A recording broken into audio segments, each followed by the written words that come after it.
Daddy said never mind with the typewriter. He already wrote the letter by hand. A burglar entered a bedroom, tied up the husband and wife, kissed the wife's ear, and went to the bathroom. The husband said to the wife, "Satisfy him, or he will kill us. Be strong." "I love you," wife said. "He didn't kiss me. He whispered in my ear that he is gay. He needs Vaseline, and I told him it's in the bathroom. So be strong. I love you too." He said, "I don't know why you wear a bra. You've got nothing to put in it." She said, "You wear pants, don't you?" He said, "Shall we try swapping positions tonight?" She said, "That's a good idea.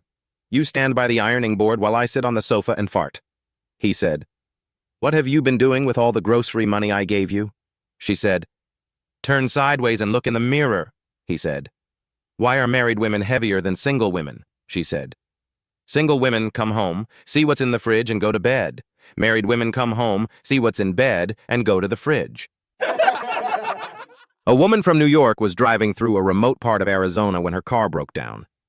An American Indian on horseback came along and offered her a ride to a nearby town. She climbed up behind him on the horse and they rode off. The ride was uneventful, except that every few minutes the Indian would let out a yee-haw, so loud that it echoed from the surrounding hills and canyon walls. When they arrived in town, he let her off at the local service station, yelled one final yee-haw, and rode off. "What did you do to get that Indian so excited?" asked the service station attendant. "Nothing," the woman answered. "I merely sat behind him on the horse, put my arms around his waist, and held on to the saddle horn so I wouldn't fall off." "Lady," the attendant said, "Indians don't use saddles." A professor sits with a farmer on a train. Bored, the professor says to the farmer, "I ask you a question. If you can't answer it, you give me $5. Then you ask me a question. If I can't answer it, I give you $500. What do you think?" The farmer nods. The professor asks the farmer, "What is the distance between the Earth and the Moon?" The farmer silently takes out $5 and gives it to the professor. The farmer asks the professor, "What animal has 3 legs when ascending a mountain and 4 legs when descending a mountain?" The professor thinks hardly but couldn't find an answer, so he reluctantly pulls out $500 for the farmer. The farmer takes the $500 and prepares to nap. The professor asks, "What animal is it?" The farmer takes out $5 and gives it to the professor. Then he falls asleep. An elderly couple struggling with memory signs up for a course that teaches word association to help recall names. They love it and tell everyone about it. A few months later, their neighbor sees the husband gardening. "Hey, Ed," he asks, "what was the name of that memory course instructor you raved about?" Ed pauses, scratches his head. What's that flower called? The one with a lovely smell and sharp thorns?" "You mean a rose?" "That's it!" Ed turns toward the house and yells, "Hey, Rose!" What was the name of that memory guy? A cat passed away and went to heaven. At the pearly gates, God greeted the feline. "You've been a faithful little cat all these years. Whatever you'd like is yours." The cat thought for a moment. "Well, I spent my life on a farm, always curled up on cold, hard wooden floors. I'd love a soft, fluffy pillow." "Consider it done," said God. Instantly, the cat had the fluffiest pillow imaginable. A few days later, a dozen mice arrived at the gates after a tragic accident. God welcomed them with the same offer. The mice said, "We've spent our whole lives running, from cats, dogs, even broom-wielding humans. Could we please have tiny roller skates so we'll never have to run again?" "Of course," God replied, and in a blink, the mice were gliding around on perfect little skates. A week later, God checked in on the cat. She was curled up, purring contentedly on her pillow. "How's everything going?" asked God. "Are you happy here?" The cat stretched, smiled, and said, "Oh yes, this is paradise. My pillow is perfect, and those little meals on wheels you keep sending me are absolutely delicious." On a crowded train, traveling somewhere in Europe. A U.S. Marine walked the entire length of the train looking for a seat before realizing that the only seat available was currently occupied by a well-dressed, middle-aged French woman's poodle. The weary Marine asked, "Ma'am, may I have that seat?" The Frenchwoman just sniffed and said to no one in particular, "Americans are so rude. My little Fifi is using that seat." The Marine walked the entire length of the train again and discovered that the only seat available was in fact the one currently being occupied by the poodle. Trudging tiredly back, the Marine arrived once more before the Frenchwoman and said, "Please, ma'am, may I sit down?" "I'm very tired," she snorted. "Not only are you Americans rude, you are also arrogant. Why should I care if you are tired?" This time the Marine didn't say a word, but simply picked up the little dog, tossed it out the train window, then sat down. The woman shrieked, "Someone defend my honor! This American needs to be put in his place." An English gentleman sitting nearby spoke up. "Sir, you Americans seem to have a penchant for doing the wrong thing. You hold your fork in the wrong hand, and you drive your cars on the wrong side of the road. And now, sir, you seem to have thrown the wrong bitch out the window." The couple was 85 years old and had been married for 60 years. Though not young, they were both in very good health, largely due to the wife's insistence on healthy foods and exercise for the last decade. One day their good health didn't help when they went on a rare vacation and their plane crashed, sending them off to heaven. They reached the pearly gates, and St. Peter escorted them inside. He took them to a beautiful mansion, furnished in gold and fine silks, with a fully stocked kitchen and a waterfall in the master bath. They gasped in astonishment when he said, "Welcome to heaven. This will be your home now."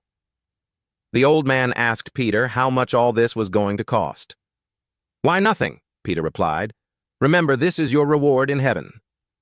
The old man looked out the window, and right there he saw a championship golf course, finer and more beautiful than any ever built on earth.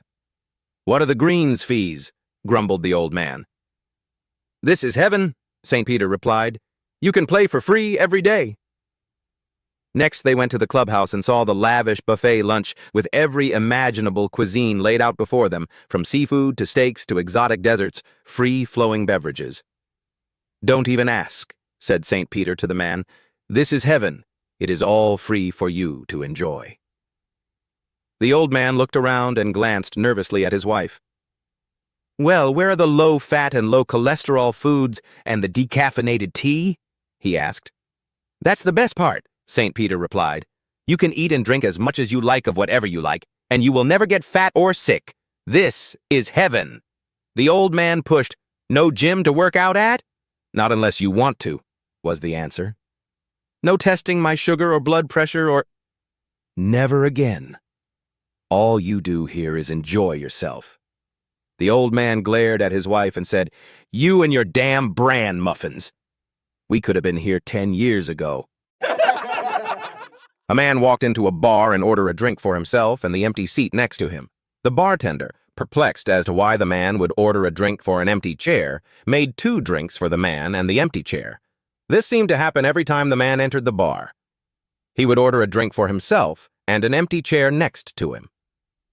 Finally, curiosity overtook the barman, and the barman asked the customer, "Every time I see you come in here, you always order a drink for the empty chair next to you. Why do you do that?" The man replied, "Well, you see, I am a physicist, and quantum physics states that it is possible for the matter above the chair to spontaneously form into a beautiful woman whom I hope to give this drink to and go out on a date." The bartender asks, "Well, plenty of women come to drink here every night. Why don't you buy one of them a drink? Maybe one of them will go out on a date with you."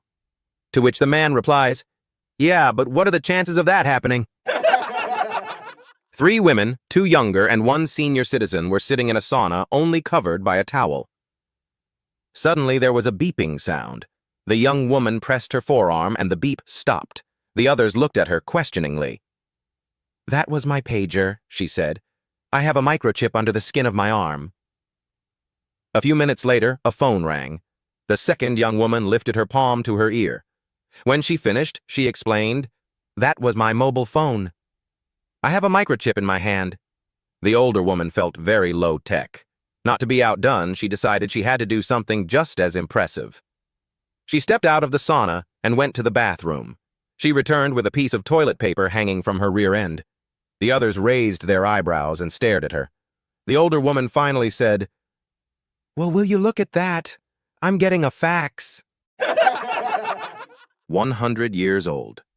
The doctor asked the man, "Do you smoke or drink?" "No," he replied. "I've never done either." "Do you gamble, drive fast cars, or fool around with women?" inquired the doctor. "No, I've never done any of those things either." "Well then," said the doctor, "what do you want to live to be 100 for?" Two couples decided to host a friendly dinner party one evening. During the evening, Jim accidentally dropped his napkin under the table. When he bent down to pick it up, he couldn't help but notice that Bob's wife, Sue, wasn't wearing any underwear under her dress. The shocking discovery left Jim flustered, and in his haste to sit back up, he bumped his head on the table, emerging red-faced and awkward. Later, while Jim was helping himself to drinks in the kitchen, Sue walked in and, with a sly smile, asked, "Did you like what you saw under the table?" Caught off guard, Jim hesitated but finally admitted, "Well, yes, I did." Sue leaned closer and whispered, "If you want it, it'll cost you $500. Jim was stunned but intrigued. After a brief internal debate, he agreed to her proposition. Sue suggested he come by her house Friday afternoon since Bob would be at work. When Friday rolled around, Jim arrived at Sue's house at 2 p.m. sharp. After handing her the agreed $500, they went to the bedroom and the deal was done. Jim quickly dressed, thanked Sue, and left. That evening, when Bob came home, he casually asked Sue, "Did Jim stop by the house today?" Sue's heart skipped a beat, but she replied, "Why, yes, he did drop by for a little while." Bob nodded and asked, "Did he give you $500? Sue, trying to stay composed, answered, "Well, yes, he did." Bob grinned and said, "Perfect. He stopped by the office this morning and borrowed $500 from me. He promised he'd drop it off at the house today. Glad he kept his word. Now that is what you call playing the long game." A wife goes on a trip for work. When she returns, she finds a pair of panties in her dresser that do not belong to her. Furious, she questions her husband. The husband says, "I have no idea where they came from. I don't do the laundry." So the wife goes to the maid and questions her. Indignant, the maid replies, "Madam, how should I know?" "These panties don't belong to me. I don't even wear panties. Just ask your husband." In a train compartment, there are 3 men and a ravishing young girl. The young girl proposes, "If each of you will give me $1, I will show you my legs." The men, charmed by this young girl, all pull a buck out of their wallet. And then the girl pulls us her dress a bit to show her legs. Then she says, "If each of you gentlemen will give me $10, I'll show you my thighs." And men being what they are, they all pull out a $10 bill. The girl pulls up her dress all the way to her legs in full. Conversation continues, and the men, a bit excited, have all taken off their coats. Then the young girl says, "If you will give me $100, I will show you where I was operated on for appendicitis." All 3 fork over the money. The girl then turned to the window and points outside at a building they're passing. "See there in the distance? That's the hospital where I had it done." At school, a classmate told little Johnny that most adults have at least one dark secret, and it is very easy to earn money from them by saying, "I know the whole truth." Little Johnny decides to go home and try it out. He goes home, and when he is greeted by his mother, he says, "I know the whole truth." His mom quickly gives him $20 and says, "Don't tell your dad." The boy happily waits for his father to come home from work and greets him with, "I know the whole truth." The father immediately gives him $40 and says, "Please don't tell the secret to your mother." Johnny is very happy to go to school the next day when he sees the mailman at his front door. The boy greets him by saying, "I know the whole truth." The mailman immediately drops the mail, opens his arms, and says, "So come give your real father a big hug." Johnny was having problems in English class, so his teacher decided to stop by little Johnny's house on her way home. She wanted to discuss his poor performance directly with his parents. When she rang the doorbell, Johnny answered. "Hi, Johnny. I'd like to talk to your mother or father," she said. "Sorry, but they ain't here." He replied. She said, "What is it with your grammar?" Haven't got a clue, Johnny replied. But Dad sure was mad that they had to go bail her out again. Patty finds a monkey by the side of the road, but he doesn't know what to do with it. When he gets home with the monkey, he asks his neighbor, Mick, what should I do with this monkey? Take it to the zoo, answered Mick. That's a good idea, Patty replies. I'll do that tomorrow. The next day, Mick sees Patty come home again with the monkey. You didn't take it to the zoo? Asks Mick. Yeah, I did, says Patty. And next week we're going to Disneyland. Johnny and Mary had been sweethearts since grade school. They grew up together, married, raised a family, and never left their little neighborhood. Now, 50 years later, they were still side by side. Older, slower, but just as inseparable. To celebrate their golden anniversary, they took a sentimental stroll to their old school. Hand in hand, they found the worn desk where Johnny had once nervously carved, I love you, Mary. The sight made them smile like teenagers again. On the way home, fate decided to add some excitement to their celebration.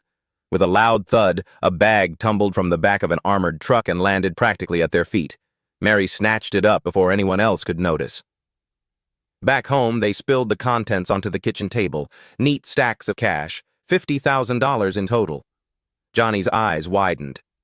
Mary, we've got to give this back. Mary crossed her arms. Oh, no, we don't.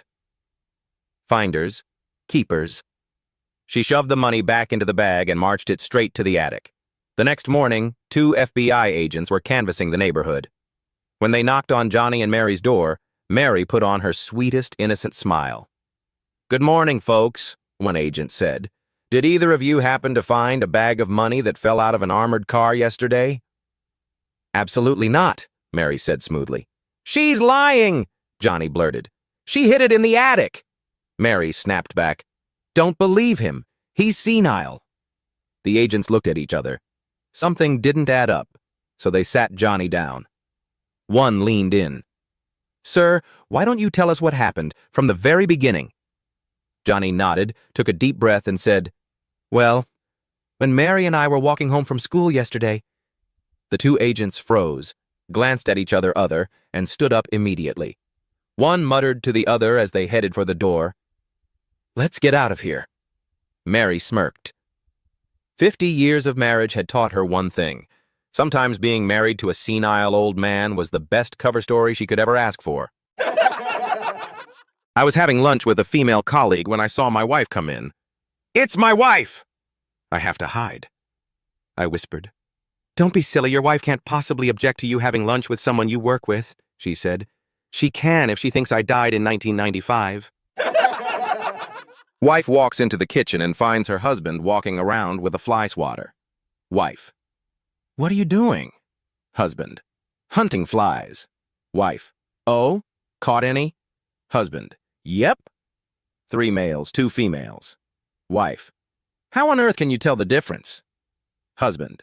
Easy. 3 were on a beer can, 2 were on the phone. The alarm system kept breaking down, so instead of repairing it, I decided to get a guard dog instead. I went to the pet store, and the shopkeeper showed me a lot of breeds to choose from. A Rottweiler, a German Shepherd, a Doberman, but there was this one tiny little pug that caught my eye. I laughed and told the shopkeeper, what does this little fella do? The shopkeeper told me that it was the most dangerous of them all. The pug knows karate. Amused, I told him to explain further.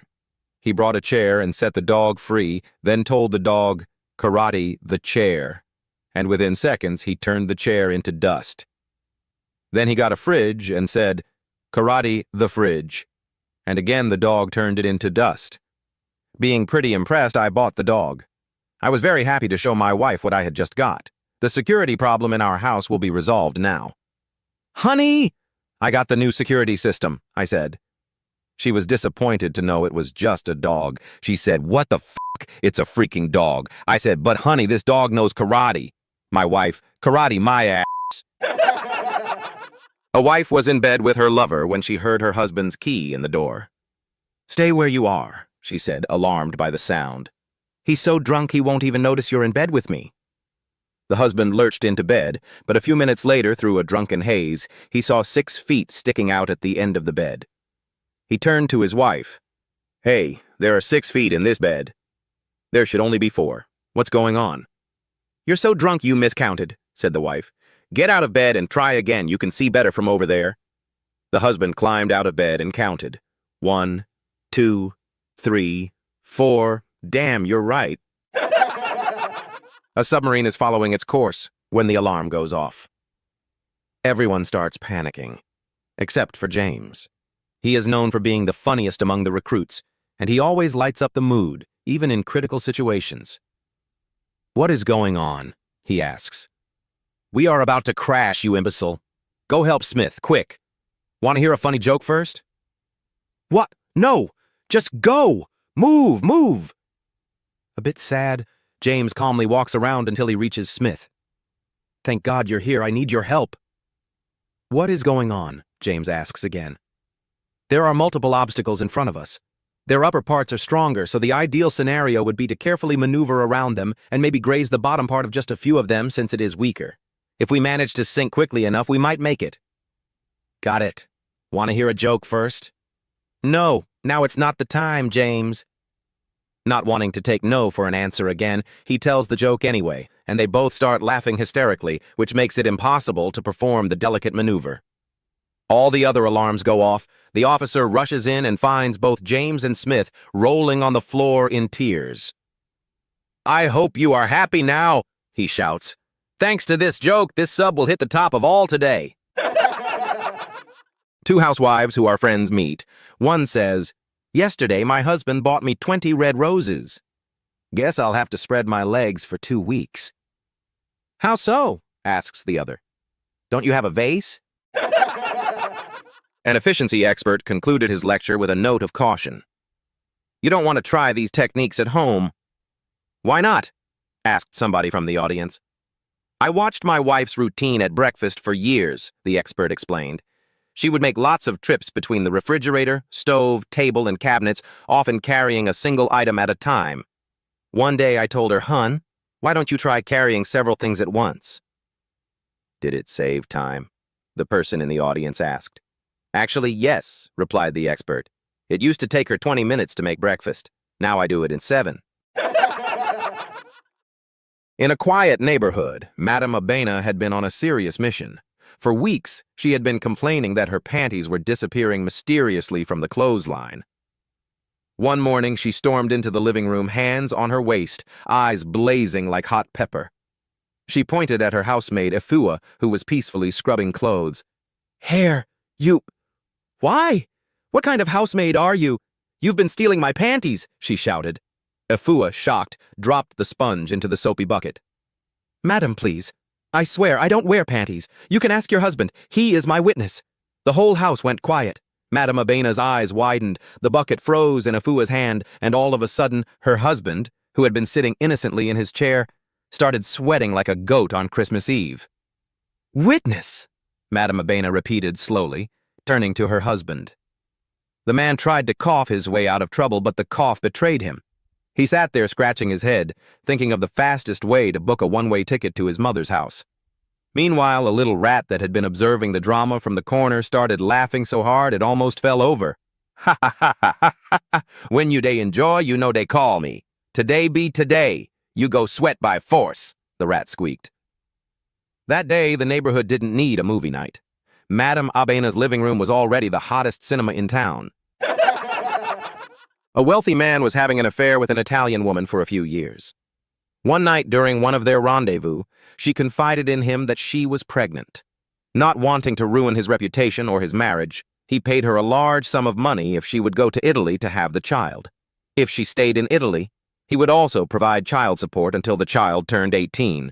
She agreed, but wondered how he would know when the baby was born. To keep it discreet, he told her to mail him a postcard and write spaghetti on the back. He would then arrange for child support. One day, about 9 months later, he came home to his confused wife. Honey, she said, you received a very strange postcard today. Oh, just give it to me and I'll explain it later, he said. The wife handed the card over and watched as her husband read the card, turned white, and fainted. On the card was written, spaghetti, spaghetti, spaghetti. 2 with meatballs, 1 without. The military recently realized it had more generals than it needed, so they offered an early retirement deal. After sifting through all kinds of plans that nobody could agree on, they finally got creative. They announced that any general willing to retire on the spot would receive their full annual benefits, plus $10,000 for every inch measured in a straight line between any 2 points on their body, and the best part, the general could choose the 2 points. The first to step up was an Air Force general. He picked the top of his head to the soles of his feet, a solid 6 feet.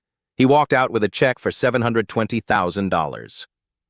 Next came an Army general, who stretched his arms straight overhead and asked to be measured from his fingertips to his toes. 8 feet. His check? A cool $960,000. Then came a seasoned old Marine general. When asked where he'd like to be measured, he calmly replied, "From the tip of my groin to my testicles." The pension officer blinked in surprise and gently suggested he might want to rethink that choice, especially after seeing the other two walk away with such hefty checks. But the Marine stood firm. So they called in the base medical officer for the official measurement. The doc asked the general to drop his pants, placed the tape at the tip, and started measuring downward, but kept going and going. Finally, the doc paused and asked, "Sir, where are your testicles?" With a straight face, the Marine replied, "Vietnam." An elderly man was driving his Lamborghini at 100 miles per hour when he suddenly saw police chasing him. So it begins to accelerate, 140, then 150, then 180. All of a sudden, he slows down and thinks, "I'm too old for this." He stops and waits for the police to catch him. The officer gets out of the car, and when approaching the old man, he says, "Sir, my shift ends in 10 minutes. Today is Friday, and I'm leaving for this weekend vacation with my family. If you give me a very good reason for driving so fast, but seriously very good, something I never heard before, I'll let it go." The old man looks at him, thinks a lot, and says, "Years ago, my wife eloped with a police officer, and when I saw you chasing me, I thought you were going to bring her back." "Have a nice day, sir," said the cop as he walked away. 3 guys were sitting in a biker bar. A man came in, already drunk, sat down at the bar, and ordered a drink. The man looked around and saw the 3 men sitting at a corner table. He got up, staggered to the table, leaned over, and looked the biggest one in the face, and said, "I went by your grandma's house and I saw her in the hallway buck naked. Man, she's fine." The biker looked at him and didn't say a word. His buddies were confused because he was a badass and would fight at the drop of a hat. The drunk leaned on the table again, and he said, the biker looked at him and didn't say a word. His buddies were confused because he was a badass and would fight at the drop of a hat. The drunk leaned on the table again, and he said, "I got it on with your grandma, and she is good, the best I ever had." The biker still said nothing. His buddies were starting to get mad. The drunk leaned on the table again and said, "I'll tell you something else, boy. Your grandma liked it." The biker stood up and took the drunk by the shoulder and said, "Damn it, Grandpa, you're drunk. Go home." 2 great white sharks were swimming in the ocean when they spotted survivors from a sinking ship. "Follow me, son," said the father shark, and together they swam toward the group of people. "First, we circled them a few times with just the tip of our fins showing." They did. "Well done, son. Now let's circle them again, this time with all our fins showing." They did. "Now," the father said, "we eat everyone." And they did. After they were both stuffed, the young shark asked, "Dad, why didn't we just eat them right away?" "Why all the circling first?" The father replied wisely, "Because, my son, they taste way, way better if you scare the crap out of them first." After putting her grandchildren to bed, a grandmother changed into old slacks and a droopy blouse and proceeded to wash her hair. As she heard the children getting more and more rambunctious, her patience grew thin. Finally, she threw a towel around her head and stormed into their room, putting them back to bed with stern warnings. As she left the room, she heard the 3-year-old say with a trembling voice, "Who was that?" A 55-year-old lady suddenly started learning to swim instead of going to the temple as usual. Everyone was curious and asked her, "Why the change in your interest in swimming nowadays?" The lady replied with a helpless look. "Whenever my son and daughter-in-law are arguing, my daughter-in-law always asks my son, 'If your mom and I fall into the water, whom will you save first?' And because I don't want to put my son in a difficult position, I am learning to swim." A few days later, the husband and wife were quarreling again, and the daughter-in-law unreasonably asked, "Now tell me, if your mom and I fall into the water, whom will you save first?" The husband replied, "I don't have to get into the water. My mom knows how to swim. She will save you." The wife refused to relent. "No, you have to jump into the water and have to save one of us." "Whom will you save?" The husband replied, "Then you're surely going to drown, because I don't know how to swim and my mom will definitely save me first." An elderly couple was having trouble remembering things, so they went to the doctor. The doctor said, "You should start writing things down to help you remember." Later that night, the wife said, "Honey, I'd like some ice cream. Could you get me some from the kitchen?" The husband said, "Of course." The wife added, "Write it down so you don't forget." The husband replied, "I don't need to write it down." "You want ice cream?" She said, "I also want strawberries on top. Write it down." The husband rolled his eyes. "I won't forget," she added, "and whipped cream." "Please write it down." He sighed. "I got it. Ice cream, strawberries, whipped cream. No need to write it down." 20 minutes later, he came back and handed her a plate of scrambled eggs and bacon. The wife stared at the plate and yelled, "I told you to write it down." "Where's my toast?" A young man was walking through the supermarket picking up a few things when he noticed an elderly lady following him. Thinking nothing of it, he carried on. When he got in line at the checkout, she stepped in front of him and said, "I'm sorry if staring at you made you uncomfortable. It's just that you look so much like my son, whom I haven't seen in a long time." "That's a shame," the young man replied. "Is there anything I can do for you?" "Yes," she said softly. "As I'm leaving, could you say, 'Goodbye, Mother'? It would mean so much." "Of course," he said kindly. As she left, he called out, "Goodbye, Mother," with a smile. Then he stepped up to the cashier, only to see his total was $127.50. Shocked, he said, "That can't be right. I only bought a few things." The clerk looked at him and said, "Your mother said you'd be paying for her groceries too." I had a blind date last night and was a little worried about what to do if he wasn't my type. A girlfriend told me about an app called Mom, Are You Okay? It schedules your phone to ring right after you meet your date. If you like them, ignore the call. If you don't, you answer, "Mom, what's the matter? Are you okay?" The perfect excuse to leave. Brilliant idea, right? Well, I show up and he's absolutely gorgeous. I'm thinking, lucky me. But just as I'm about to walk him into the restaurant, his phone rings. He answers and says, "Mom? What's the matter? Are you okay?" Two men working on a merchant ship headed to Ireland go below deck and find boxes and boxes of potatoes. But every single one is shaped like a penis. They freak out and go to the captain. "Captain, we can't work on this ship. We're quitting. We want off." The captain looks them dead in the eye and says, "Sorry, gentlemen. This isn't a democracy. It's a dictatorship." The traveling salesman's car broke down in the country, and he knocked on the farmhouse door. When the farmer opened the door, the salesman said, "Sir, my car is broken down, and I was wondering if you might be able to put me up for the night." The farmer said, "Why, sure, but you will have to sleep with my son."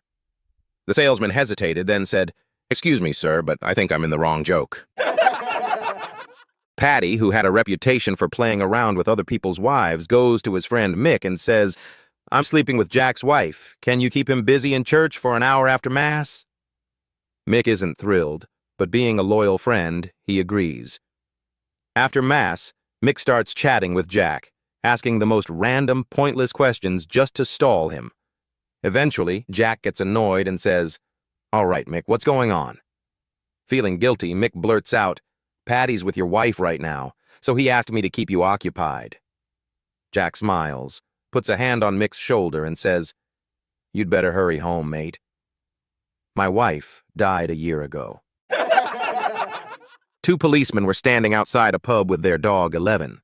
A guy comes out, lifts up the dog's tail, shakes his head, looks at the two officers, smiles, and then walks away. A few minutes later, another guy does the same thing. The policemen are puzzled but stay quiet. Finally, a third man comes out of the pub, lifts the dog's tail, and stares. This time, the officers stop him and ask, "What on earth are you doing?" The man replies, "Sorry, lads, but someone inside said there's a dog out here with two assholes, and I had to see for myself." A little 5-year-old girl was usually driven to school by her granddad, but one day he had a bad cold, so her grandmother took her instead. That night, the little girl told her parents, "The drive with Grandma was really different today." "Oh? What made it different?" they asked. "Well," she said, "with Grandma, we didn't see a single numbnuts, blind lady, or freaking moron on the road the whole way." "Son, what's in that fancy beer mug on the mantel?" "Me." "Well, that's your Uncle Frank. That's where he wanted his remains. It was his favorite beer stein. He always said it would be funny. Never got why." "Son, maybe it's so he could be Frankenstein?" "Me. That son of a bitch." When Mozart passed away, he was buried in a churchyard. A couple days later, the town drunk was walking through the cemetery and heard some strange noises coming from the area where Mozart was buried. Terrified, the drunk ran and got the priest to come and listen to it. The priest bent close to the grave and heard some faint, unrecognizable music coming from the grave. Frightened, the priest ran and got the town magistrate. When the magistrate arrived, he bent his ear to the grave, listened for a moment, and said, "Ah, yes, that's Mozart's 9th Symphony, being played backwards." He listened a while longer and said, "There's the 8th Symphony, and it's backwards too." Most puzzling. So the magistrate kept listening. "There's the 7th, the 6th, the 5th. Suddenly, the realization of what was happening dawned on the magistrate. He stood up and announced to the crowd that had gathered in the cemetery, "My fellow citizens, there's nothing to worry about. It's just Mozart decomposing." A dictator once asked a famous composer if he could write him a brilliant piece of music. Naturally, the composer was extremely nervous, as the dictator had a habit of giving the death penalty to those who did not please him. The composer spent weeks working on this piece, and from a musical standpoint, it was quite good. So he gathered his orchestra and performed his piece for the dictator as a conductor. However, the orchestra completely blew it and messed up every single bit of the piece. Needless to say, the dictator was pretty pissed. As expected, he yelled at the composer for his insolence and sentenced him to death. However, he added, "Because I appreciate your effort, I will give you one last meal. What would you like?" The composer answered, "I've always been fond of curry chicken. Could I have a plate of that? Make it extra hot." After eating the curry and sweating slightly from the heat, the composer took his seat on the electrical chair. But when the executioner flipped the switch for the chair, nothing happened, much to the chagrin of the dictator. As irritated as the dictator was, he felt it was fair to give the composer a second chance, as it was plainly not his time yet. So the dictator told the composer to try again, and to do better this time. The composer worked for months on this piece, and considered it to be his masterpiece. It was brilliantly written, and extremely beautiful, but once again, when he conducted his orchestra in front of the dictator, they completely blew it once again, leaving the composer to be sentenced to the chair once more. This time, the composer asked for the hottest curry available as his last meal, and was granted this wish by the dictator. However, once the composer sat on the chair, sweating profusely, and the switch was flipped, nothing happened. By now, the dictator was simply impressed, so he had to give the composer one last shot. This time, the piece the composer wrote was absolutely flawless. This piece was amazing. We're talking better than any song ever written, beyond the works of Beethoven and Mozart.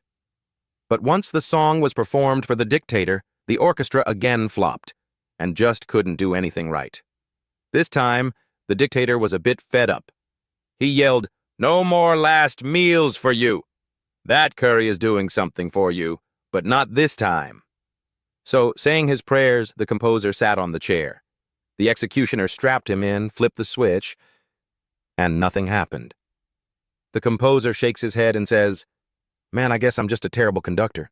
A redneck is on his honeymoon about to make love when his wife says, "Wait, honey, there's something I need you to know. I'm a virgin." "What the fuck?" the man shouts, and he punches her in the face, knocks her out. He wraps her in the bedsheets, drags her down the stairs and out the door, throws her into the back of his pickup truck and drives on over to her daddy's house, where he dumps her in the yard. Then the man drives to his daddy's house and goes inside. The dad sees his son and says, "What the are you doing here, boy? Ain't you supposed to be with your new bride?" "Well, Pa," the son says, "I was, but she told me she's still a virgin." "Well, holy dog shit," says the dad. "What'd you do then?" "I punched her in the face and knocked her out, wrapped her up in the sheets, drug her down the stairs and out the door, threw her in the back of my pickup, and then drove on to her daddy's house and dumped her on the lawn." The dad starts laughing, and patting his son on the back, he says, "Good job, son. If she ain't good enough for her family, I say she ain't good enough for ours neither." Once I saw a guy on a bridge about to jump. I said, "Don't do it." He said, "Nobody loves me." I said, "God loves you." "Do you believe in God?" He said, "Yes." I said, "Are you a Christian or a Jew?" He said, "A Christian." I said, "Me too." "Protestant or Catholic?" He said, "Protestant." I said, "Me too." "What franchise?"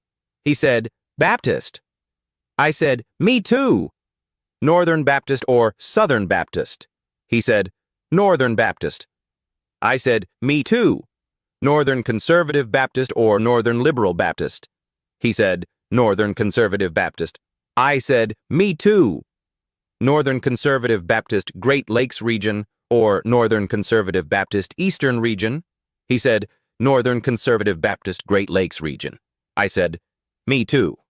"Northern Conservative Baptist Great Lakes Region Council of 1879 or Northern Conservative Baptist Great Lakes Region Council of 1912? He said, "Northern Conservative Baptist Great Lakes Region Council of 1912. I said, "Die, heretic," and I pushed him over. After nearly 50 years of marriage, a couple was lying in bed one evening when the wife felt her husband begin to massage her in ways he hadn't in quite some time. It almost tickled as his fingers started at her neck and then began moving down past the small of her back. He then caressed her shoulders and neck, slowly worked his hand down, stopping just over her stomach. He then proceeded to place his hand on her left inner arm, working down her side, passing gently over her buttock and down her leg to her calf. Then he proceeded up her thigh, stopping just at the uppermost portion of her leg. He continued in the same manner on her right side, then suddenly stopped, rolled over, and became silent. As she had become quite aroused by this caressing, she asked in a loving voice, "Honey, that was wonderful. Why did you stop?" To which he responded, "I found the remote."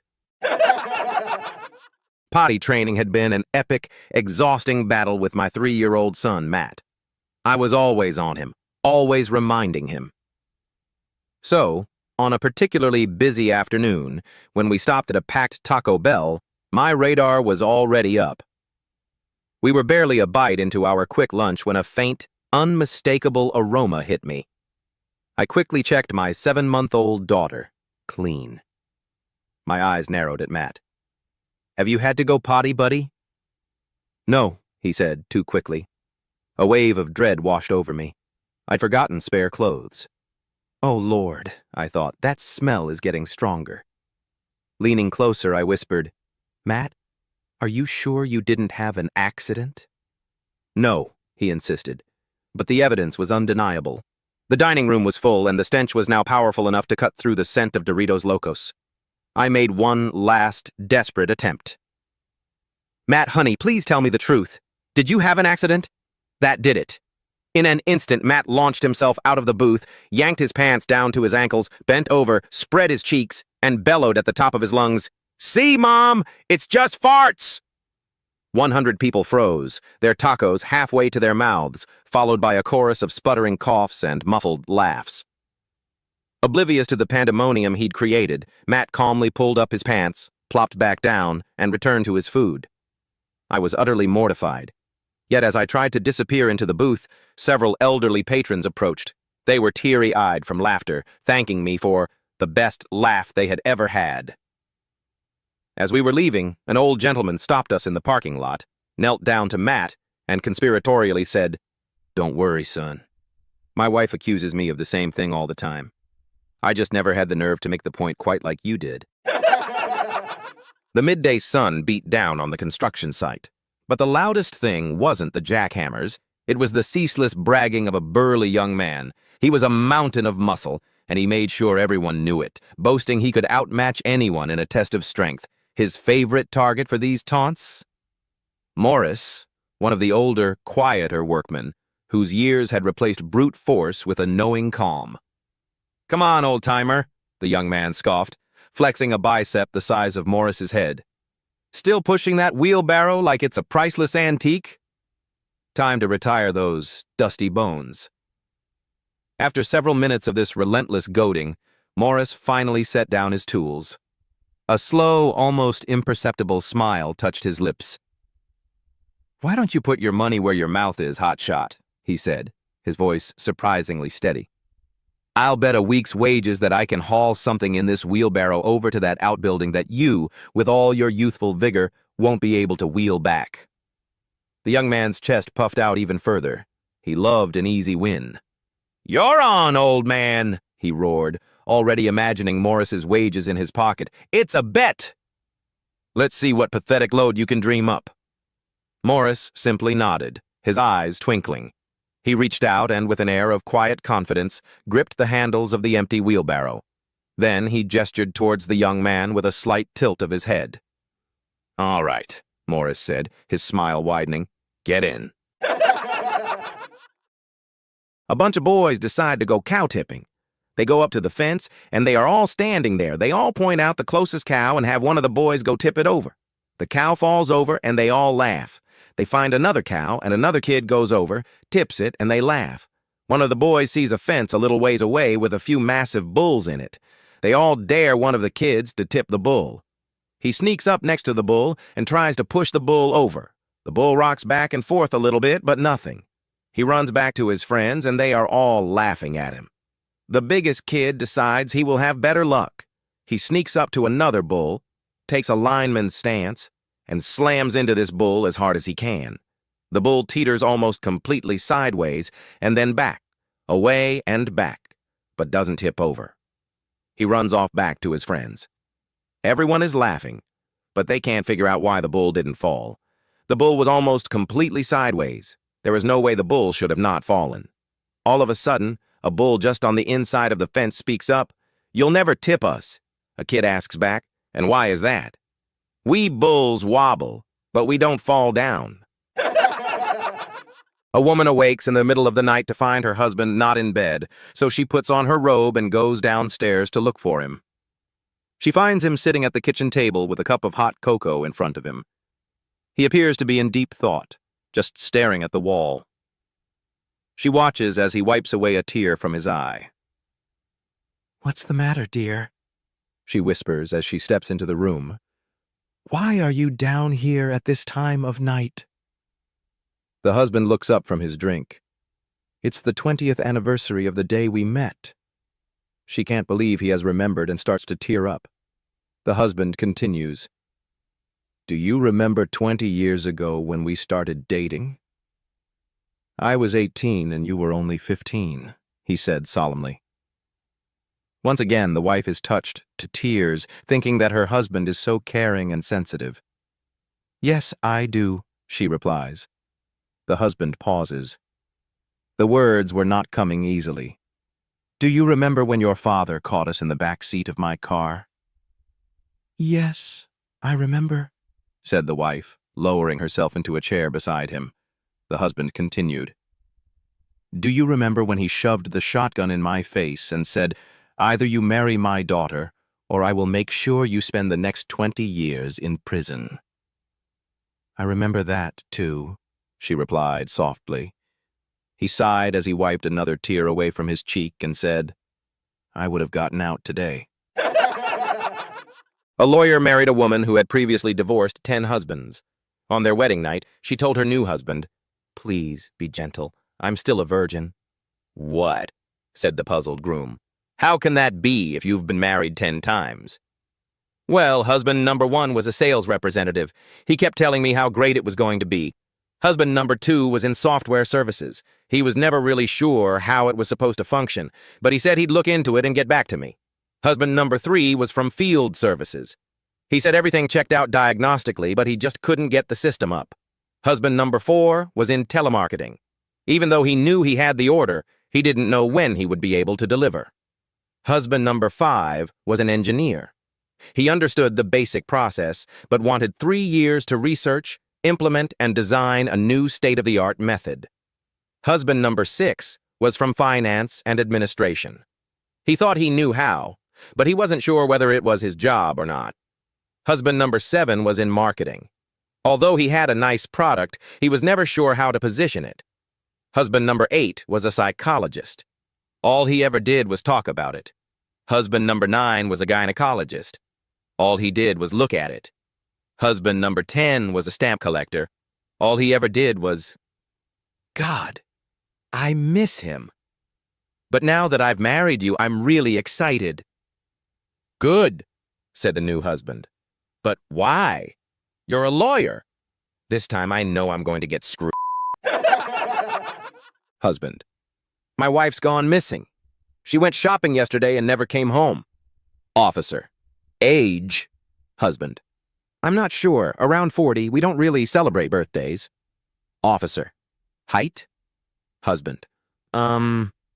Maybe a little over 5 feet. Officer. Weight. Husband. No idea. Not skinny, not heavy. Somewhere in between. Officer. Eye color. Husband. I think brown. Officer. Hair color. Husband. Changes a couple of times a year. Probably dark brown right now. I don't really remember. Officer. What was she wearing? Husband. Could have been pants. Maybe a skirt. Or shorts. Honestly, I'm not sure. Officer. What vehicle was she driving? Husband. She took my motorcycle. Officer. What kind of motorcycle? Husband. A 2018 Harley-Davidson Road Glide Twisted Cherry Finish, 14-inch ape hangers, Stage 2 upgrade, Vance and Hines fishtail pipes, Clockworks windshield, JP Cycles floorboards, highway pegs, crash bars. Starts sweating and breathing hard. Officer. Relax, sir. Don't worry. We'll find your motorcycle. A fireman came from work one day and told his wife, "You know, we have a wonderful system at the fire station. Bell 1 rings, and we all put on our jackets. Bell 2 rings, and we all slide down the pole. Bell 3 rings, and we're ready to go on the trucks. From now on," he said, "we're going to run this house the same way. When I say bell 1, I want you to strip naked. When I say bell 2, I want you to jump into bed. When I say bell 3, we're going to make love all night." The next night, the fireman came home from work and yelled, "Bell 1!" And his wife took off her clothes. "Bell 2!" And his wife jumped into bed. "Bell 3!" And they began to make love. After 2 minutes, his wife yelled, "Bell 4! What the is bell 4? The husband asks. "Roll out more hose," she replied. "You're nowhere near the fire." A little girl asks her mom, "Mom, can I take the dog for a walk around the block?" Her mom replies, "No, because she is on heat." "What does that mean?" asked the child. "Go and ask your father." "I think he's in the garage." The little girl goes out to the garage and says, "Dad, can I take Lulu for a walk around the block?" I asked Mom, but she said the dog was on the heat and to come ask you. He took a rag, soaked it in petrol, and scrubbed the dog's backside with it to disguise the scent, and said, "Okay, you can go now, but keep Lulu on the leash and only go 1 time around the block." The little girl left and returned a few minutes later with no dog on the leash. Surprised, Dad asked, "Where's Lulu?" "You'll love this." The little girl said, "She ran out of petrol about halfway round the block, so another dog is pushing her home." One day, an elderly man, Jimmy, was walking down Main Street when he saw his old buddy Bubba driving a brand new pickup. Bubba pulled up to him with a wide grin. Bubba, where'd you get that truck? Mary gave it to me, Bubba replied. She gave it to you? I knew she was kind of sweet on you, but a new truck? Well, Jimmy, let me tell you what happened. We were driving out on County Road 6 in the middle of nowhere. Mary pulled off the road, put the truck in four-wheel drive, and headed into the woods. She parked the truck, got out, threw off all her clothes, and said, Bubba, take whatever you want. So I took the truck. You're a smart man, Bubba. Them clothes will I'da never fit you. I recently picked a new primary care doctor. After 2 visits and a bunch of lab tests, he looked at me and said, You're doing fairly well for your age. A little concerned, I couldn't help but ask, Doc, do you think I'll make it to 80? He paused and asked, Well, do you smoke or drink? Oh no, never, I replied. Do you eat ribeye steaks or barbecue? Nope. I've heard red meat isn't healthy. Do you spend time outdoors? Golf, sailing, rock climbing? No, I prefer to stay inside. Do you gamble, drive fast cars, or, fool around? Absolutely not. The doctor stared at me for a moment, then said, Then why do you care if you live to be 80? Polish man married an American woman, and even though his English wasn't perfect, they got along just fine. One day he bursts into a lawyer's office looking panicked. Man, I need divorce, please help. Lawyer, a divorce? Well, that depends on your situation. Do you have any grounds? Man, yes. 1 acre and nice little house. Lawyer, no, I mean, what's the foundation of your case? Man, oh, made of concrete. Lawyer, sighs. Sir, do you and your wife have a grudge? Man, no need. We have carport. Lawyer, let's try again. What are your relations like? Man, all still in Poland.